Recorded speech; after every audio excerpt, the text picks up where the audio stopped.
Welcome to வெற்றிவாக YouTube channel. நான் உங்கள் சுல்ஃபிகர். ஒரு 36 நிமிஷ பேச்சு, ஒரே ஒரு மாநாடு ஒட்டுமொத்த தமிழக நாட்டில் இருக்கக்கூடிய அரசியல் கட்சிகளுடைய தூக்கத்தை கெடுத்திருக்கிறது அப்படின்னு சொல்லலாம். தளபதி அவருடைய மாநாட்டு உரை இன்னைக்கு எதிர்கட்சியாக இருக்கக்கூடியவர்களை எல்லாம் ஒன்று சேர்க்குது.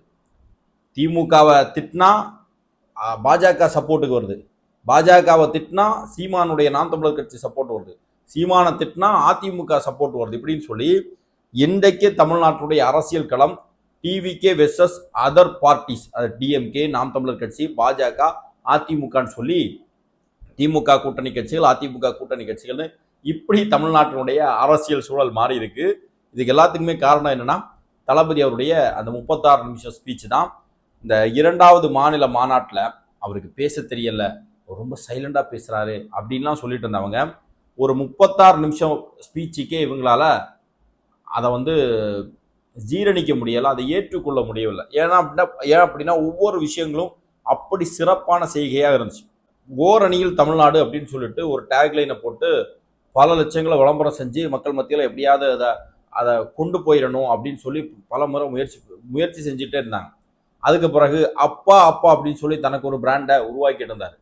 தளபதி ஒரு 36 நிமிஷம் ஸ்பீச்சில் அந்த அப்பா அப்படிங்கிற பிராண்டை ஒட்டுமொத்தமாக உடைச்சி, அந்த ஃபர்னிச்சரை உடைச்சி மாமா ஆக்கிட்டாரு, தட் மீன்ஸ் அங்கிள் ஆக்கிட்டாரு. அதே மாதிரி இந்த பக்கம் அந்த ஓரணியில் தமிழ்நாடுன்னு சொன்னாங்க இல்லையா, அது உண்மையிலேயே ஓரணியில் அயோக்கியர்கள் சொல்லி திமுக, பாஜக, நாம் தமிழர் கட்சி, அதே மாதிரி அதிமுக எல்லாருமே ஒன்று சேர தமிழக வெற்றி கழகத்தை எதிர்க்கக்கூடிய ஒற்றை புள்ளியில் இணைந்திருக்கிறார்கள். இன்னும் சொன்னா கடந்த 50 வருட அரசியலே மாறும் போல இருக்கு. அவை எதிர்ப்பதற்கு அதிமுக, பாஜக, நாம் தமிழர் கட்சி, திமுக இவங்கெல்லாம் கூட்டணி போட்டு நின்னா கூட நம்ம ஆச்சரியப்படுவதற்கெல்லாம் அந்த மாதிரியான அரசியல் சூழல் மாறுமோ அப்படின்னு சொல்லி நம்ம பார்த்துக்கிட்டு இருக்கோம். ஏன்னா அந்த அளவுக்கு இவர்கள் வன்மத்தை கொட்டிக் கொண்டிருக்கிறார்கள். நம்ம மேல மாநாடு சம்பந்தமாக வைக்கக்கூடிய ஒவ்வொரு விமர்சனத்துக்கும் இந்த வீடியோவில் பதில் கொடுக்க இருக்கிறோம். இந்த வெற்றிவாக யூடியூப் சேனலை சப்ஸ்கிரைப் பண்ணாமல் பார்க்குறவங்க சப்ஸ்கிரைப் பண்ணிக்கோங்க, பெல் பட்டனை கிளிக் பண்ணி வச்சுக்கோங்க. அப்போ தான் நம்ம அடுத்தடுத்து போடக்கூடிய வீடியோக்கள் உங்களுக்கு நோட்டிஃபிகேஷனில் வரும். முதல்ல யாரை பற்றி பேசலாம் அப்படின்னு யோசிக்கும் போது தளபதி ஸ்டார்டிங்லே நம்ம அண்ணன் சீமானை செஞ்சு விட்டு தான் தன்னுடைய பேச்சை தொடங்கினார். அவர் வழியிலே நம்ம அண்ணன் சீமானுக்கு பதிலை கொடுத்துட்டு அப்படியே வீடியோ கண்டினியூ பண்ணும். சீமான் அவர் இந்த மாநாட்டு உரை சம்பந்தமாக என்ன சொல்லியிருக்கிறார் அப்படின்னு சொன்னால், அவருடைய தும்பிகள்லாம் பல வீடியோக்கள் போட்டிருக்கிறாங்க. கொள்கை இல்லை, கோட்பாடு இல்லை, கருத்து இல்லை, அது இல்லை, இது இல்லைன்ட்டு. அதெல்லாம் 2வது விஷயம். அதுக்கு நம்ம ஆல்ரெடி பதில் சொல்லிட்டோம். இருந்தாலும் சீமானுடைய விமர்சனம், அதாவது தளபதி ஒரு கதை சொன்னார் இல்லையா, இந்த விதையை கொடுத்து மரத்தை வளர்த்துட்டு வாங்க அப்படின்னு சொல்லி ஒரு மன்னர் சொன்னார்னு சொல்லி ஒரு கதை சொன்னார் இல்லையா, இந்த கதை அது நான் சொன்ன கதைன்னு சொல்லி சீமான் இப்போ தம்பட்டம் அடிச்சுட்டு இருக்கிறார். என் கதையை தான் விஜய் காப்பி அடிச்சு மேடையில் பேசினாரு அப்படின்னு சொல்லிட்டு சொல்றாரு. 2021 ஒரு தேர்தல் பிரச்சார கூட்டத்தில் அவர் பேசினாராம் அப்படின்னு சொல்லி சொல்றாரு. நான் என்ன கேட்குறேன்னா, நான் எல்லாம் சின்ன வயசுல இருக்கும்போதே தெங்கச்சி சுவாமிநாதன் சொல்லி ஒருத்தர் உண்டு, இந்த மீடியாலாம் இருந்து டிவிலெல்லாம் இருந்து பேசுவார், சன் டிவில இருந்தெல்லாம் பேசுவார். அவர் சொல்லியே நான் கேட்டிருக்கிறேன் அந்த கதையை. ஒரு பழைய கதை அது. ஆக்சுவலாக அது ஒரு பழைய கதை. இந்த ஜென் கதைகள், அந்த சிறுவர் கதைகள்லாம் இருக்கும் இல்லையா, அந்த மாதிரி ஒரு பழைய கதை அது. அதை சீமான் அடிச்சதே காப்பி தான். ஏதோ அவர் புதுசாக சொந்தமாக எழுதுனது மாதிரி அவர் இன்னைக்கு நான் பேசுனதை தான் தளபதி விஜய் காப்பி அடிச்சு பேசுறான்னு சொல்லி இன்னைக்கு இங்கே வந்துன்னு கூவிட்டு இருக்கிறாரு. இந்த சீமான் எவ்வளோ பெரிய யோக்கியர் தெரியுமா? அண்ணன் சுப உதயகுமார் ஒரு பேட்டியில தெளிவுபடுத்தியிருப்பார். கூடங்குளம் அணு உலைக்கு எதிரான போராட்டம் மிக கடுமையாக நடந்து கொண்டிருக்கிறது 2011-10 அந்த காலகட்டங்கள்ல, 2010-11 அந்த காலகட்டங்கள்ல. அப்போ சீமான் அப்பதான் அவரும் ஒரு போராளியாக தன்னை முன்னிறுத்தி வருகிறார். நான் திராவிட கழகத்தில் இருந்தார். அதற்கு பிறகு அவருடைய கைதுக்கு பிறகு அவர் நாம் தமிழர் கட்சின்னு சொல்லி ஒரு கட்சி ஆரம்பிக்கிறாரு. அந்த நேரம் தான் அப்போ உதயகுமார் எல்லாருக்குமே தெரியும். ஏன்னா அந்த கூடங்குளம் அணு உலை சம்பந்தமா அவரை ரொம்ப ஃபோக்கஸ் பண்ணியிருந்தாங்க. அப்போ அந்த போராட்டத்திற்கு ஆதரவு தெரிவிப்பதற்கு சீமான் அண்ணன் அங்கே வராரு. சீமான் அண்ணன் உதயகுமார் அவர்கிட்ட பேசுறாங்க. அப்போ உதயகுமார் அப்பதான் இன்ட்ரோ ஆகுறாங்க. அப்போ உதயகுமார் அவர் ஒரு கட்டுரை, ஒரு ஆனந்த விகடனா அல்லது குமுதமான்னு தெரியல, எனக்கு ஞாபகம் இல்லை, ஏதோ ஒரு பத்திரிகையில் தொடர்ச்சியாக இந்த அணு உலை சம்பந்தமா கட்டுரை எழுதிட்டு வர்றாரு, சுற்றுச்சூழல் பாதுகாப்பெல்லாம் சம்பந்தமா. அப்போ சீமான்ட்ட அந்த கட்டுரையை சொல்றாரு. இது இப்படி ஒரு கட்டுரை இருக்கே, படிச்சிருக்கீங்களான்னு கேட்ட உடனே அண்ணன் சீமா அப்போவே ஆளு பலே கில்லாடி. எடுத்த உடனே சொல்லிட்டாரு, ஆமா நான் படிச்சிருக்கிறேன், நம்ம தம்பி தான் எழுதிட்டு இருக்கிறாரு அப்படின்னு. உடனே அண்ணன் சுப உதயகுமார் என்ன சொல்றாருன்னா, அதை விட்டுறலான்னு பார்த்தாராம். ரெண்டாவது என்ன நினைச்சாருன்னா, இல்ல ஒருத்தருடைய உழைப்பை இவர் திருடிட்டாரு. நான் எழுதுறதை அவருடைய தம்பின்னு சொல்றாரு அப்படின்னு சொல்லிட்டு அவருக்கு புரிய வைப்போம்னு சொல்லிட்டு, இல்ல அதை எழுதுறது அந்த உதயகுமார் நான் தான் அப்படின்னு சொன்ன உடனே ஒரு தர்ம சங்கடமான சூழலுக்கு சீமான் போயிட்டாரு. கொஞ்ச நேரத்துக்கு ரெண்டு பேருமே முகத்துக்கு முகம் பார்க்கல் அப்படின்னு சொல்லி அண்ணன் சுப உதயகுமார் ஒரு பேட்டியில பேசியிருப்பார். ஸோ இது உண்மை. அதாவது எல்லாமே நான் தான் இதை கண்டுபிடிச்சேன், இந்த கொள்கையை நான் தான் சொன்னேன், இதை நான் தான் செஞ்சேன், என்ன பார்த்தா இவங்க காப்பி அடிச்சாங்க. ஆனா அண்ணனே பெரிய காப்பி, அண்ணனே பெரிய டுபாக்கூர். அண்ணன் எவ்வளவு பெரிய டுபாக்கூர் அப்படிங்கிறதுக்கு இந்த ஒரு சம்பவமே சாட்சி. இந்த கதை சின்ன வயசுலயே நான் பார்த்துருக்கிறேன், படிச்சிருக்கிறேன். சின்ன வயசுலேயே தெங்கச்சி கோ சுவாமிநாதன் மாதிரியான ஆட்கள்லாம் பேசி நான் கேட்டிருக்கிறேன். தளபதி அதை ஒரு கதை அப்படின்னு சொல்லி சொல்றாரு. உடனே நான் பேசினதை தான் காப்பி அடிச்சிட்டாருன்னு சொல்லிட்டு விட்டே பாரு ஒரு பீலா. சீமானண்ண வேற வேற வேற லெவல்ல நீ. அடுத்து இன்னொன்னு சொல்றாரு, விஜயகாந்தை பத்தி பேசுறாரு. விஜயகாந்த் அவர் தேர்தலில் நிற்கும் போது என்ன செஞ்சீங்க, நான் கூட அவருக்காக உழைச்சேன், ஒர்க் பண்ணேன் அப்படின்ட்டு. 2011 சட்டமன்ற தேர்தலில் அம்மையார் ஜெயலலிதா அவர்களுக்கு தளபதி அவர்கள் ஆதரவு கொடுத்தாங்க. தளபதியினுடைய தொண்டர்கள் வேலை பார்த்தாங்க. 2011 அதிமுக வெற்றி பெற்றுச்சு. அன்னைக்கு அந்த கூட்டணியில விஜயகாந்தும் இருந்தாரு. விஜயகாந்துக்கும் சேர்த்து தான் அன்னைக்கு விஜய் ரசிகர் மன்றத்தை சேர்ந்தவர்கள் வேலை பார்த்தாங்க அப்படிங்கிறதா உண்மை. சரி, இதை சொல்லக்கூடிய அண்ணன் சீமான் 2011 அம்மையார் ஜெயலலிதாவிடமிருந்து காசை வாங்கிக்கிட்டு அவங்களுக்கு ஆதரவா வேலை பார்த்தாரு. அதற்கு பிறகு அவருடைய நிலைப்பாடு எப்படி இருந்துச்சு? விஜயகாந்த் அவர்கள் ஒரு தன்மான தமிழன், மதுரைய தன்னுடைய பிறப்பிடமாக கொண்டவர். அவர் சார்ந்திருக்கக்கூடிய சாதியை மையப்படுத்தி, அதாவது விஜயகாந்த் சொன்னா அவருக்கு தமிழ் மேல அவ்வளவு பற்று இருந்துச்சு. தமிழ் தவிர வேற எந்த மொழி படங்கள்லையும் அவர் நடிச்சதே கிடையாது. அவருடைய படங்கள்ல மேக்சிமம் தமிழ் வசனத்துல தான் பேசுவார். அந்த அளவுக்கு தமிழ் மீது பற்று கொண்டு இருக்கக்கூடிய நபர். தமிழ்நாட்டில் தன்னுடைய படங்கள்ல தமிழன் அப்படின்னு சொல்லி தன்னை முன்னிறுத்துறதுல எங்கேயுமே அவர் தயங்குறது கிடையாது. அந்த அளவுக்கு தமிழ் மீது பற்று கொண்டிருந்த ஒரு மாபெரும் கலைஞன் விஜயகாந்த் அவர்கள்.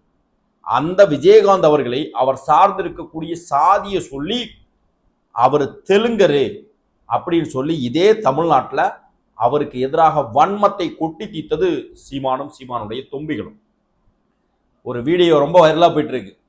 நல்ல கண்ணனுடைய கட்ட விரல் கால் தூசி மயிருக்கு சமமாவானடா விஜயகாந்த் அப்படின்னு சொல்லி ஒருமையில விஜயகாந்த் அவர்களை பேசிய சீமா இப்போ சொல்றாரு, அது விருதுநகர்ல கூட தம்பி பிரபாகரன் ஜெயிச்சிருக்கணும், ஆனா மக்கள் தோக்கடிச்சிட்டாங்க அப்படின்ட்டு.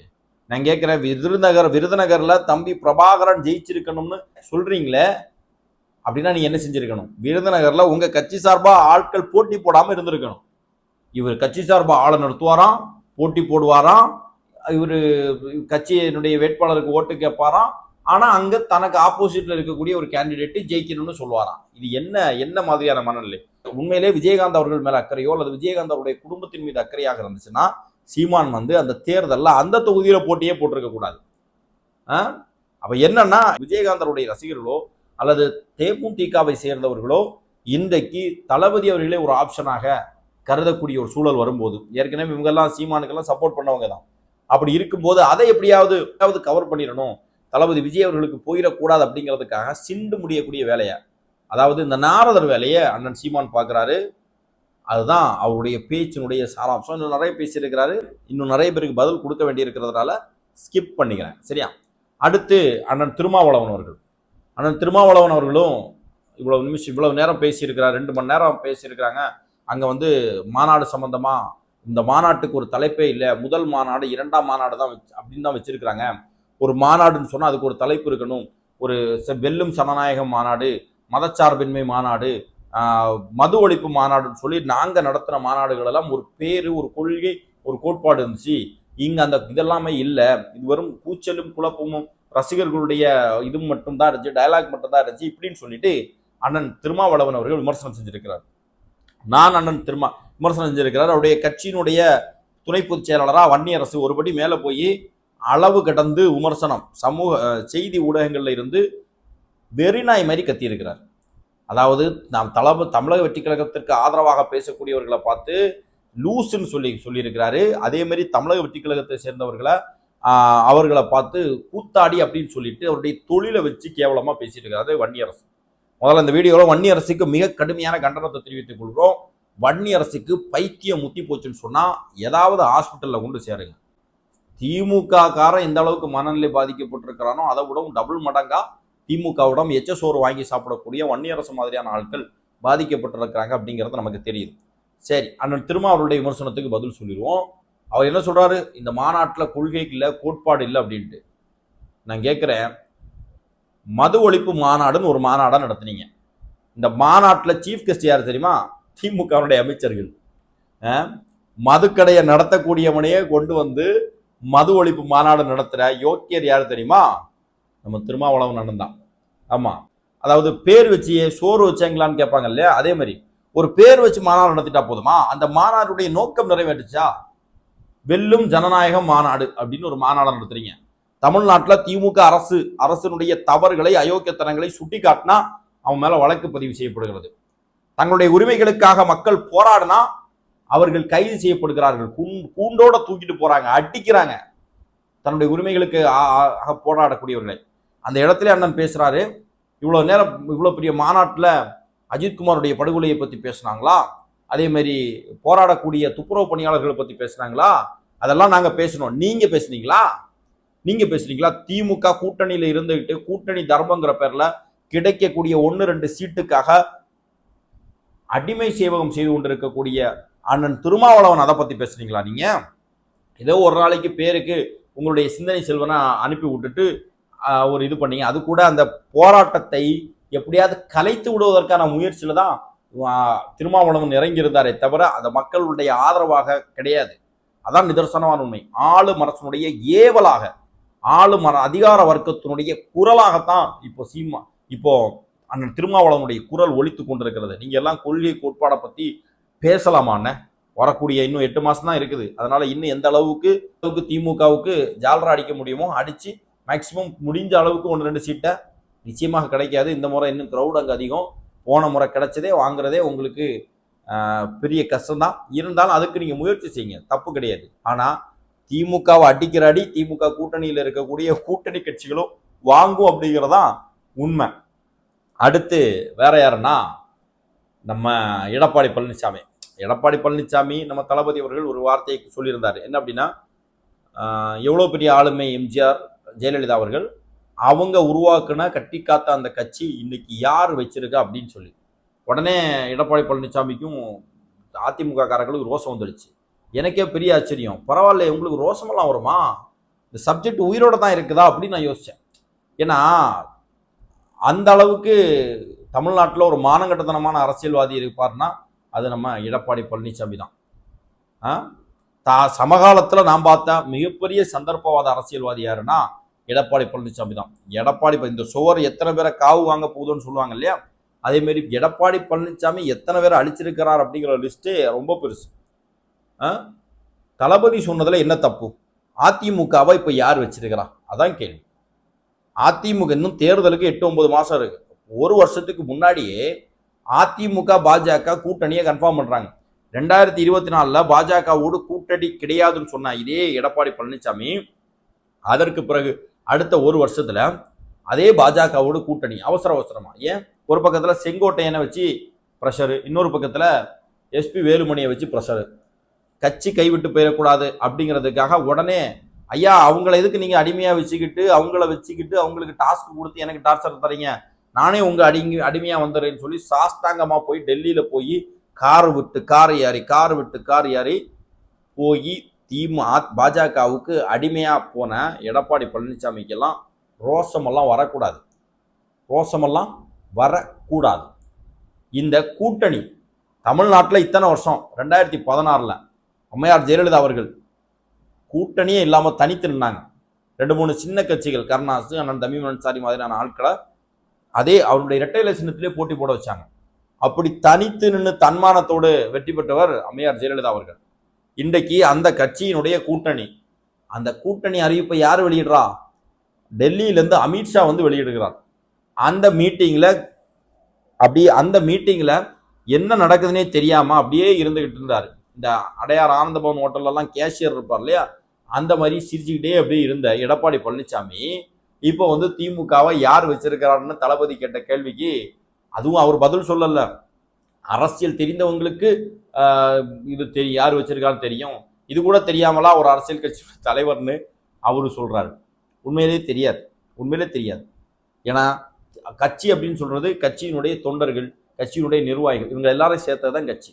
ஒரு பக்கத்துல எஸ்பி வேலுமணி பிஜேபியினுடைய பேச கேட்டு ஆடுறார், இன்னொரு பக்கத்துல செங்கோட்டையன் பிஜேபியினுடைய பேச கேட்டு ஆடுறார், இன்னொரு பக்கத்துல ராஜேந்திர பாலாஜி, இப்படின்னு சொல்லிட்டு கட்சியில இருக்கக்கூடிய நிர்வாகிகள் பேருக்கு தான் அதிமுகவில் இருக்கிறாங்க. ஆனா இந்த கட்சிக்காரன் அத்தனை ஒவ்வொருத்தரும் தனித்தனியா பாஜகவுக்கு விசுவாசத்தை காட்டிட்டு இருக்கிறான். இன்னும் சொல்ல போனா அந்த கட்சியினுடைய அதிமுக கூட்டணின்னு சொல்றாங்க, என்டிஏ கூட்டணின்னு தான் சொல்றாங்க.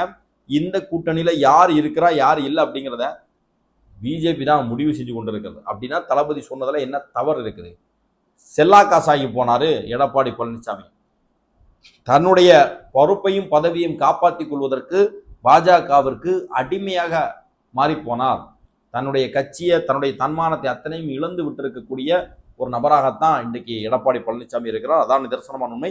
தளபதியினுடைய விமர்சனமும் அதைத்தான் மையப்படுத்தி இருந்தது. அடுத்து அண்ணாமலை, முதல்வர் மு க ஸ்டாலின் அங்கிள்னு சொல்லிட்டாராம். அப்பா அண்ணாமலைக்கு அப்படியே கோபம் பொத்துக்கிட்டு வந்துடுது. இதை சொல்லக்கூடாது இல்லையா? ஒருவேளை இதுக்கு பதிலா விஜய் அவர்களை பூமர்னு சொன்னா எப்படி அப்படின்ட்டு நான் இதே அண்ணாமலை இதே உதயநிதி ஸ்டாலினை தரம் தாழ்ந்து தனி மனித தாக்குதல் நடத்தினார். அந்த அண்ணாமலை மற்றவங்களுக்கு அரசியல் நாகரிகம் பற்றி வகுப்பெடுக்கலாமா, பேசலாமா? இதே எடப்பாடி பழனிசாமி என்ன வார்த்தை சொன்னாரு? ஏதோ கிழட்டுனா ஏதோ ஒன்று சொன்னார். அண்ணாமலை வகுப்பெடுக்கலாமா? பத்திரிகையாளர்களை பார்த்து குரங்கு மாதிரி தாவிட்டு வரீங்களே, போய் சாப்பிடுங்க, உங்களுக்கு சாப்பாடு கிடைச்சுதான்னு சொல்லி கேவலப்படுத்தினார். அந்த அண்ணாமலை நாகரிகத்தை பற்றி பேசலாமா? தன்னுடைய கட்சியினுடைய தொண்டர்கள் பிற மதங்கள் மேல, பிற மக்கள் சமூகத்தின் மேல வன்மத்தை கக்குனாங்க ஹெச் ராஜா மாதிரியான ஆட்கள். அதை பத்தி ஒரு வார்த்தை கூட கண்டிக்கல அண்ணாமலை. இன்னைக்கு திடீர்னு பாசம் யாரு மேல? முதல்வர் மு க ஸ்டாலின் மேல. என்னன்னா இவர்களுடைய மறைமுகமான அஜெண்டா இன்னைக்கு வெளிப்படுது. தமிழக வெற்றி கழகம் சொல்லக்கூடிய ஒரு கட்சி உருவானது இத்தனை நாள் இவங்க வகுத்து வந்த ஒரு சில அரசியல், நீ இருக்கணும் நான் இருக்கணும் அப்படின்னு சொல்லிட்டு இவங்களுக்குள்ளாடி அந்த அதிகாரத்தை பங்கிட்டு கொண்டு அதன் மூலமாக செஞ்ச ஊழல், அதன் மூலமாக செஞ்ச லஞ்ச லாவணியம் அத்தனையுமே இன்னைக்கு கெடுக்கிறதுக்காக, இன்னைக்கு தடுப்பதற்காக தமிழக வெற்றி கழகம் சொல்லக்கூடிய ஒரு கட்சி வருது. எல்லா எளிய வீட்டிலுடைய பிள்ளைகளும் இந்த நாள் வரையிலும் அரசியலுக்கு நமக்கு சம்பந்தமே இல்லை, அது தேவையில்லைன்னு ஒதுங்கி இருந்தவெல்லாம் இளைஞர்களெல்லாம் இன்னைக்கு அரசியல் மயப்படுத்தப்பட்டு அரசியலுக்கு வரும்போது இவர்களுடைய இருப்புக்கு பெரிய பிரச்சனை வர்றதுனால இவர்கள் இன்றைக்கு தங்களை ஒன்றிணைத்துக் கொண்டு ஒட்டுமொத்தமாக அனைவரும் சேர்ந்து தமிழக வெற்றி கழகத்தை எதிர்க்கக்கூடிய ஒரு புள்ளியில வந்து இணைந்திருக்கிறார்கள். பாருங்க, சமீபமா திமுக நாம் தமிழர் கட்சியை பெருசா விமர்சனம் செய்யல. நாம் தமிழர் கட்சி பெரிய அளவுல திமுகவையோ அல்லது பாஜகவையோ விமர்சனம் செய்யல. பாஜக பெரிய அளவிற்கு திமுகவையோ அல்லது மற்ற கட்சிகளோ விமர்சனம் செய்யல. இப்படி என்ன இருக்குது? இவங்க எல்லாருடைய ஒற்றை டார்கெட்டை இன்னைக்கு தமிழக வெற்றி கழகம் தான். ஏன்னா இன்னைக்கு தமிழக வெற்றி கழகம் தான் டாப்ல இருந்துகிட்டு இருக்கு. மக்களுடைய பேராதரவையும் பெரும் அன்பையும் பெற்றிருக்கக்கூடிய ஒற்றை கட்சியாக, ஒற்றை தலைமையாக தளபதி இருந்து கொண்டிருக்கிறார். அது இன்னைக்கு இவங்களுக்கு ஒரு மிகப்பெரிய வயிற்றெரிச்சலை ஏற்படுத்துது. எல்லா கட்சியினுடைய வாக்கு வங்கிகளையும் தமிழக வெற்றி கழகம் கைய வைக்குது. எவன் அவனுக்கு என்ன வாக்கு வங்கினே தெரியாம இருந்துட்டு இருக்கிறாங்க. மொத்தமா ரீசெட் பண்ணியாச்சு. அதான் தளபதி சொன்னாரு, உங்களுடைய இந்த அரித்மெட்டிக் எல்லாம் வந்து இன்னும் வேலைக்கு ஆகாது அப்படின்னு சொல்லியிருந்தார்களே, அதுதான் மொத்தமா ரீசெட் பண்ணியாச்சு. இனி முதல்ல இருந்து இப்ப டிவிக்கே டாப்ல இருக்கு, மற்ற கட்சிகள்லாம் 2வது இடத்துல தான் இருக்கு. அதான் உண்மை. இவ்வளோ பெரிய கூட்டம், பல லட்சங்களையும் பல கோடிகளையும் செலவு பண்ணி ஒவ்வொருத்தருக்கும் 500, 1000 ரூபாய் கோட்டு பிரியாணின்னு கொடுத்தா கூட இந்த அளவுக்கு தன்னெழுச்சியோடு கூட்டம் கூடாது. ஆனால் அப்படி ஒரு கூட்டம் கூடியிருக்குன்னு சொன்னா இந்த கூட்டம் எவ்வளோ பெரிய மாற்றத்தை தமிழ்நாட்டில் உருவாக்க போகிறது. அடுத்து நம்ம திமுக கூட்டணியில் இருக்கக்கூடிய கம்யூனிஸ்ட் கட்சியினுடைய தலைவர் சண்முகம், அதே மாதிரி பாலபாரதி அக்கா, இவங்கெல்லாம் வந்து விமர்சனம் செய்திருக்கிறார்கள். என்ன அப்படின்னு சொன்னா, அது ஒரு அரசியல் கட்சியினுடைய தலைவரை, முதல்வரை வந்து அங்கல்னு சொல்றது தப்பு, இது நாகரிகம் கிடையாது, ஒரு கட்சியினுடைய தலைவர் அப்படிங்கிற மெச்சூரிட்டி வரல அப்படின்னு சொல்லி விமர்சனம் செய்திருக்கிறார்கள். நான் இவங்கள்ட்ட கேட்குறேன் என்னன்னா, மாமா அப்படிங்கிற வார்த்தை, அங்கிள் அப்படிங்கிற வார்த்தை ஒன்றும் தப்பான வார்த்தை இல்லையா? அங்கிள் அப்படிங்கிறது ஒரு சொந்தம் சொல்லி கொண்டாடக்கூடிய ஒரு முறை. தளபதி அவர்கள், முதல்வர் அவர்கள் அவரை வந்து சொந்தம் சொல்லி கொண்டாடுறது முதல்வருக்கு பிடிக்கும். அதனால தான் அப்பான்னு சொல்லி தன்னை அழைக்கிறார்கள் சொல்லி அவங்களாவே ஒரு பிராண்டை பில்டு பண்ணாங்க. இப்போ தன்மானம் மிகுந்த தமிழர்கள், தன்மானம் மிக்கவர்கள் தன்னுடைய தந்தையை தவிர வேற யாரையுமே அப்பான்னு அழைக்க மாட்டாங்க. தளபதி விஜய் அவர்களும் அப்படிதான். அப்படி இருக்கக்கூடிய பட்சத்தில் சரி அவருக்கு சொந்தம் சொல்லி அழைக்கிறது பிடிக்குமே அப்படிங்கிறதுக்காக அங்கிள் அப்படின்னு சொன்னார். இதில் என்ன குறைய கண்டீங்க நீங்கள்? இதில் என்ன குறைய கண்டீங்க நீங்கள்? அப்போ இது ஒரு மேட்ரே கிடையாது. அப்போ ஏதாவது ஒரு விமர்சனம் செய்யணும் அப்படிங்கிறதுக்காக இதை தூக்கிட்டு வந்திருக்கீங்க. இன்னைக்கு தளபதி அவர்களுக்கு நாகரிக வகுப்பு எடுக்கக்கூடிய இந்த சண்முகநாதன் மாதிரியான ஆட்கள் நான் கேட்குறேன். இதே திமுகவில் இருக்கக்கூடிய 2ஆம் தர 3ஆம் தர பேச்சாளர்களான சிவாஜி கிருஷ்ணமூர்த்தி, சேலம் சுஜாதா மாதிரியான ஆட்கள், அதேமாரி நம்முடைய திருச்சி சிவா அவருடைய பாசறையில் வந்திருக்கக்கூடிய இளம் பேச்சாளர்கள் எல்லாமே வந்து தளபதியை பற்றி தேவையில்லாமல் ஒரு பெண்ணோடு ஒரு நடிகையோடு தொடர்பு படுத்தி கேவலமாக ஒருமையில் திட்டும்போது உங்களுடைய அரசியல் நாகரிகம் எங்கே போச்சு? அன்னைக்கு ஏன் அதை பற்றி பேசலை? இதே உங்கள் கூட்டணிக்கு இதே உங்களுடைய திமுக கட்சியை சேர்ந்த உதயநிதி ஸ்டாலின், சசிகலா அவர்களை பற்றியும் எடப்பாடி பழனிசாமி அவர்களையும் பற்றி பேசும்போது எடப்பாடி பழனிசாமி விட்டு அவங்க காலுக்குள்ளே பூந்துருவான்னு சொல்லி கொச்சையாக அநாகரிகமாக பேசுனாங்களே, அப்போ எங்கே போயிருந்தீங்க? அப்போ யாருக்கு நீங்கள் நாகரிக வகுப்படுத்தி கொண்டிருந்தீர்கள்? திமுகவுடைய அமைச்சர்கள் பொன்முடி மாதிரியான ஆட்கள்லாம் ரொம்ப படிகவலமாக பேசினாங்களே, அப்போ நீங்கள் ஏன் அவங்களுக்கு நாகரிக வகுப்பு எடுக்கலை? எங்கே போயிருந்தீங்க? சரி, இது ஒரு பிரச்சனையா? தமிழ்நாட்டில் பேச வேண்டிய பிரச்சனைகள் எவ்வளவோ இருக்குது. அதையெல்லாம் பற்றி என்னைக்காவது பேசியிருக்கீங்களா? நீங்கள் என்னைக்காவது பேசுறீங்களா? திமுக கொடுத்த வாக்குறுதியை நிறைவேற்றல. திமுக மட்டுமா வாக்குறுதி கொடுத்துச்சு? அந்த திமுக கூட்டணியில் இருந்த நீங்களும் சேர்ந்தானே வாக்குறுதி கொடுத்தீங்க. அப்போ அது உங்களுடைய வாக்குறுதியும் தானே. அதை நிறைவேற்றணுமா வேண்டாமா? நிறைவேற்றுவதற்கான அதிகாரம் உங்ககிட்ட இல்லை. அதிகாரம் இல்லைன்னு சொன்னால் நீங்கள் தானே திமுகவுக்கு ஆதரவு அளிச்சிங்க. அப்போ திமுக அந்த கொடுத்த வாக்குறுதியை நிறைவேற்றணும்னு சொல்லி திமுகவிற்கு அழுத்தம் கொடுக்க வேண்டிய கடமையும் பொறுப்பும் யாருக்கு இருக்கு? உங்களை நம்பி மக்கள் ஓட்டு போட்டிருப்பாங்க இல்லையா? அதை செஞ்சீங்களா நீங்கள்? அதை செய்யலை. அப்போ அதையெல்லாம் விட்டுக்கிட்டு மக்களுக்கு கொடுத்த வாக்குறுதியை நிறைவேற்றல, மக்களுக்கு செய்ய வேண்டிய பணிகளை செய்யலை, சட்ட ஒழுங்கு பிரச்சனை அப்படி இருக்குது, ரொம்ப கேவலமான ஆட்சி தமிழ்நாட்டில் நடந்து கொண்டு இருக்கிறது. அதையெல்லாம் கண்டு காணாமல் இருந்துக்கிட்டு தளபதி சொன்ன ஒற்றை வார்த்தை மாமா அப்படின்னு சொன்னது உங்களுக்கெல்லாம் கோபத்தை வருதுன்னு சொன்னால் தொடர்ந்து சொல்லுவோம் அங்கிள் அங்கிள். இனி அப்பா முக ஸ்டாலின் வேணால் நீங்கள் அழைச்சிக்கோங்க. நாங்கள் வந்து அங்கிள் ஸ்டாலின் தான். அங்கிள் ஸ்டாலின், மாமா ஸ்டாலின் அப்படி தான் நாங்கள் சொல்ல போகிறோம். எங்களுக்கு எப்படி என்ன வார்த்தை பிடிக்குதோ அதை சொல்லி தான் சொல்ல போகிறோம். இதில் என்ன இருக்குது உங்களுக்கு? எல்லாருடைய உண்மை முகமும் வெளிவந்தாச்சு. எல்லாருடைய உண்மை முகமும் வெளியே வந்தாச்சு. இவங்க எல்லாருமே ஒரே குட்டையில் ஊர்ன மட்டைகள். ஆமாம், திமுக அதிமுகவை ஊழல் கட்சின்னு சொல்லும், அதிமுக திமுகவை ஊழல் கட்சின்னு சொல்லும். ஆனால் 2 பேருமே ஆட்சியில் இருக்கும்போது ஒருத்தருக்கு ஒருத்தர் என்ன பண்ணுவாங்கன்னா விட்டு கொடுத்துருவாங்க. இவங்க மேலே அவங்க நடவடிக்கை எடுக்க மாட்டாங்க, அவங்க மேலே இவங்க நடவடிக்கை எடுக்க மாட்டாங்க. பாஜக திமுகவை ஊழல் கட்சின்னு சொல்லும். ஆனால் இன்னைக்கு இது வரைக்கும் நடவடிக்கை எடுத்திருக்காங்களா? இல்லை. ரைடு மட்டும் விடுறாங்க. அதுக்கப்புறம் ஒரு அமைச்சரை கூப்பிடுவாங்க, டெல்லியில் பேசுகிறாங்க. அதுக்கப்புறம் பார்த்தா ஏதாவது ஒரு சட்டமோ திட்டமோ நிறைவேறுது. இதுதான் இவர்களுடைய அரசியல். இப்படிப்பட்ட அயோக்கியத்தனமான அரசியல். இவங்க நம்மளை பார்த்து பிஜேபி பி டீம் அது இதும்பாங்க. நேற்றைய தினம் நாம் தமிழர் கட்சி உட்பட திமுகவுடைய மா சுப்பிரமணியம் உட்பட எல்லாருமே வந்து நேற்று முன்தினம் இறந்து போன இலகணேசன், அவர் ஒரு RSS உடைய கொள்கைவாதி, அவரை பொதுநலவாதின்னு சொல்லி போய் புகழஞ்சலி செலுத்திட்டு வந்திருக்கிறாங்க. புகழஞ்சலி ஒரு இறந்து போன மனுஷனுடைய நன்மைகளை சொல்றது எங்களுக்கெல்லாம் பிரச்சனை கிடையாது, தவறு கிடையாது. ஆனால் அதை செஞ்ச நீங்கள் அதே இடத்துல தமிழக வெற்றி கழகமோ வேற ஏதாவது கட்சி இருந்துச்சு சொன்னால் உடனே அவர்களுக்கு சங்கி முத்திரையை குத்துவீங்களே. இப்போ எங்கே போச்சு? அதை பற்றி எவனாவது ஒருத்தன் பேசுனீங்களா? சிறுபான்மை காவலர்னு சொல்லக்கூடிய யாராவது பேசுனீங்களா? திமுக கூட்டணியில் இருக்கக்கூடிய இந்திய யூனியன் முஸ்லீம் லீக்கோ மனதினை மக்கள் கட்சியோ யாராவது பேசுனீங்களா? பேசல. அப்போ மூடி மறைக்கிறீங்க. உங்களுக்கு சாதகமாக ஒன்று வந்துச்சுன்னு சொன்னால் அதை வெளிப்படுத்துவீங்க, உங்களுக்கு பாதகமாக ஒன்று வந்துச்சுன்னு சொன்னால் மூடி மறைப்பீங்க. இதுதான் உங்களுடைய அயோக்கியத்தனமான அரசியல். இவர்களை மக்கள் தெளிவாக புரிந்து கொண்டார்கள். வரக்கூடிய தேர்தலில் திமுகவை அடிக்க போகிறோம். திமுக கூட யாரெல்லாம் நிற்கிறாங்களோ அவங்களும் சேர்ந்து தான் அடி வாங்க போகிறாங்க. மக்கள் உங்கள் அத்தனை பேரையுமே புறக்கணும். ஏன்னா உங்களெல்லாம் போராளி நினச்சி தான் கடந்த காலங்களில் தேர்ந்தெடுத்தார்கள். இப்போ அவர்களுக்கு தெளிவு பெற்று விட்டார்கள். இவர்களெல்லாம் காசுக்காக, பணத்துக்காக, பதவிக்காக, சுயலாபத்துக்காகத்தான் மக்கள் பிரச்சனையை பேசியிருக்கிறாங்க அப்படிங்கிறத அவர்கள் புரிந்து கொண்டார்கள். அதனால் வரக்கூடிய தேர்தலில் நிச்சயமாக உங்களுக்கு பெரிய அடி இருக்குது அப்படிங்கிறதுல எந்த விதமான மாற்று கருத்தும் இல்லை. அன்பார்ந்த சகோதரர்களே, இந்த வீடியோ சம்பந்தமாக உங்களுடைய மேலான கருத்துக்களை பதிவு செய்யுங்கள். நன்றி.